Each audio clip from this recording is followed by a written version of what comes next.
Hello bachcho, let's read this question. The question says a mixture of naphthalene and benzoic acid can be separated by option A extraction with solvent, option B sublimation, option C fractional crystallization, option D distillation.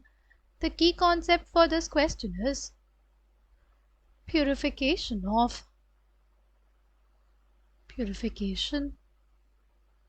of organic compounds. अगर सबसे पहले हम लोग discuss करें तो हम लोग देखेंगे extraction with solvent. See extraction with solvent तब किया जाता है जब हमारे पास ऐसे कंपाउंड्स हो जो जिनकी प्रॉपर्टीज क्या हो, डिफरेंट हो, राइट, ताकि उनको आसानी से एक्सट्रैक्ट किया जा सके किसी पर्टिकुलर सूटेबल सॉल्वेंट के साथ, राइट. दोनों ही नेप्थलीन और बेंजोइक एसिड हमारे पास नॉन पोलर कैरेक्टर रखते हैं, राइट. दोनों में क्या होता है, नॉन पोलर कैरेक्टर.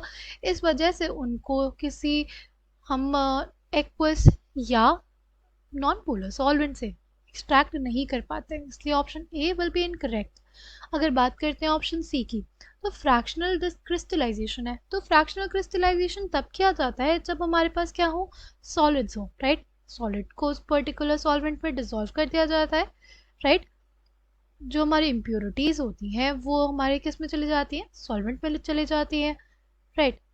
और जो हमारे पास प्योर कंपाउंड होता है वो क्रिस्टलाइज हो जाता है, ठीक. नेप्थलीन और बेंजोइक एसिड के लिए ये मेथड भी करना सूटेबल नहीं होता है, राइट. क्योंकि दोनों ही क्या होते हैं, दोनों ही एक्वा सॉल्यूशन में दोनों ही सॉल्युबल नहीं होते हैं, राइट. दोनों में क्या होता है, नॉन पोलर कैरेक्टर होता है और इस वजह से वो दोनों ही सॉल्युबल नहीं होते हैं, ठीक.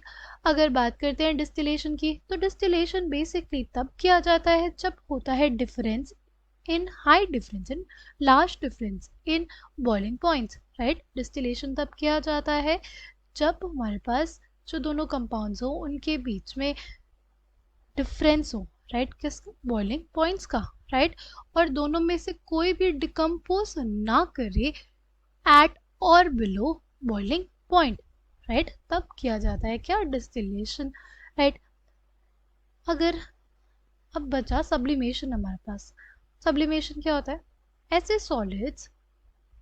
सॉलिड्स जो बेसिकली कन्वर्ट हो जाते हैं डायरेक्टली गैसियस फॉर्म में, उन्हीं को कहते हैं सब्लिमेबल सॉलिड्स. अगर हम लोग बात करें नेप्थलीन की, तो आपने देखा होगा अपने घरों में भी जो हमारे पास नेप्थलीन बॉल्स होती हैं वो क्या होती हैं, सब्लिमेबल होती हैं, राइट. Naphthalene is sublimable. किसके लिए यूज़ किया जाता है सब्लिमेशन मेथड, वो उनके लिए यूज़ किया जाता है जिसमें कंपाउंड्स क्या हो, सब्लिमेबल हो. तो नेप्थलीन हमारे पास सब्लिमेबल है और बेंजोइक एसिड नहीं है, राइट. बेंजोइक एसिड जो होता है हमारे पास वो नॉन सब्लिमेबल होता है, राइट. अगर वो नॉन सब्लिमेबल है तो उसको हम लोग इजीली क्या कर सकते हैं, सेपरेट कर सकते हैं from benzoic acid, right. The correct answer for this question would be option B. I hope you understood it well. Thank you and all the best.